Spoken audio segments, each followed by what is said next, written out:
Shabbat Shalom, everyone. I just came out of the synagogue where I was blessed to name our new granddaughter. Rabbi Scheiner and our daughter Malka named their baby girl that was born yesterday Shira Henya. Shira means song, very appropriate. It was the women who sang the song of praise to God when they left Egypt and used their musical instruments to sing songs to God. As the Jewish people sang the Az Yashir, it's all about singing. But the name Henya was my grandmother of blessed memory who survived Auschwitz. And it was very moving to see my granddaughter named after my grandmother, 80 years after she was liberated from Auschwitz.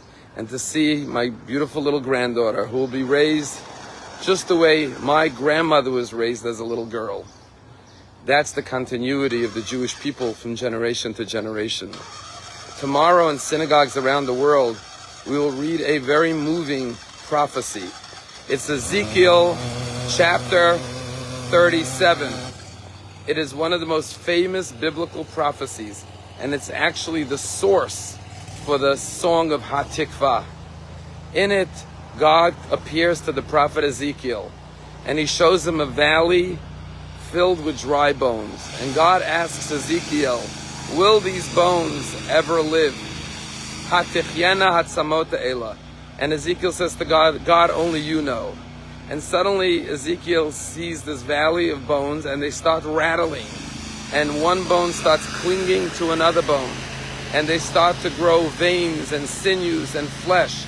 And they all rise up as a living nation. And then God says to Ezekiel, this is 3,000 years ago, after the destruction of the temple by the Babylonians and the exile of the Jewish people. God says, you see that valley of dry bones? That is the Jewish people. And the nations of the world will say, Avda tikvatenu, your hope is lost, you're cut off, you're finished, you're gone, you're done as a Jewish people. But God says, I will raise you up from your graves, and I will return you to the land of Israel. And the song Hatikva, when they say in the song, Od lo avda tikvatenu, our hope is not lost. It's a response to the nations of the world that will say in tomorrow's prophecy, Avda tikvatenu, your hope is lost. And that's why they called it Hatikva, this hope, because God promised Ezekiel, your hope will never be lost. And reading the prophecy tomorrow, 3,000 years after it was given to Ezekiel, we witnessed this in our lifetime. My grandmother surely witnessed it. When you looked at the piles and mounds of bones and sinews of the 6 million that were found in the camps after the Holocaust, the nations of the world said, there's no hope for the Jewish people. They're history. And what did God say? No, I will open up your graves and I'll bring you back to the land of Israel, and you will stand as a great nation once again. This is the greatest miracle of our generation, all foretold 3,000 years ago.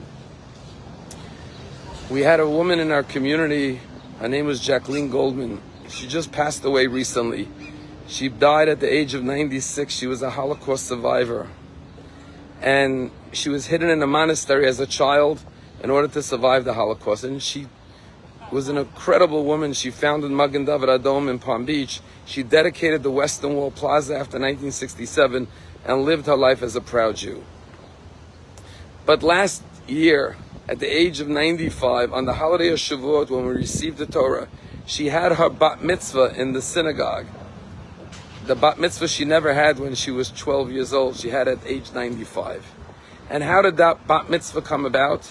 It was a 12-year-old girl in our community, Evie Baker, Veganunu, and she did a mitzvah project for her bat mitzvah about the Holocaust. And she asked us who could she interview, so we introduced her to Jacqueline Goldman, a Holocaust survivor in the community. When she interviewed her, she asked her, Jacqueline, tell me about your bat mitzvah. And Jacqueline said, I was in a monastery being hidden from the Nazis. I never had a bat mitzvah. Well, that sparked an idea, and I said to Jacqueline, would you like to have a bat mitzvah? She said, of course.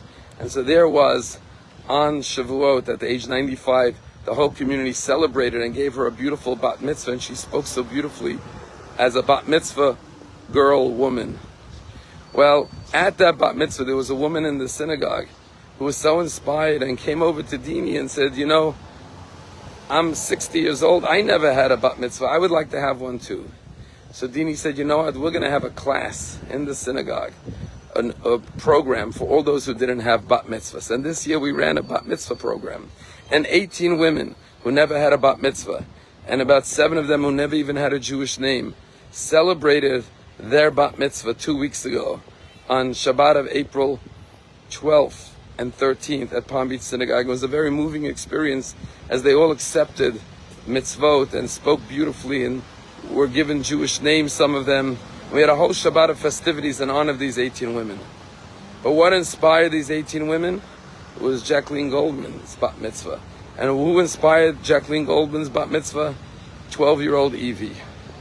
Well, on Friday night, April 12th, these 18 women invited all their family and friends, and there were about 150 people in the social hall celebrating Shabbat dinner, and we were about to make Kiddush to welcome the Shabbat and to honor these 18 women on their bat mitzvah celebration after a year-long journey of studying. And who walks in to the social hall? Philip, the son of Jacqueline. And he walks towards me, and I'm wondering, why is he here? He comes up to me crying, and he says, I'm sorry to tell you, but my mother just passed away. I came here to let you know. And with tears, I looked around and I said to myself, look at this room, these 18 women celebrating their bat mitzvah, embracing their Judaism with their love of their family and friends. That was inspired by your mother.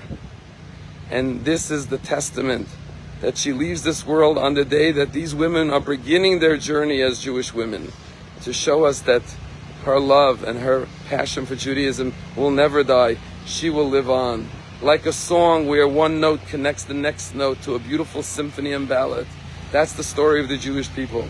12-year-old bat mitzvah girl inspires a 95-year-old woman, who inspires 18 women, who will go on to inspire generations. That's the story of the Jewish people. That's the story of my granddaughter being named after my grandmother. That's tomorrow's prophecy. You may think the hope of the Jewish people is lost. Surely the world now, after October 7th, thinks maybe this is going to be the end of Israel. But we know what God told Ezekiel. We will once again witness the resurrection of the Jewish people. We will be strong again. We will live on, because our hope and our faith is never lost. Shabbat Shalom.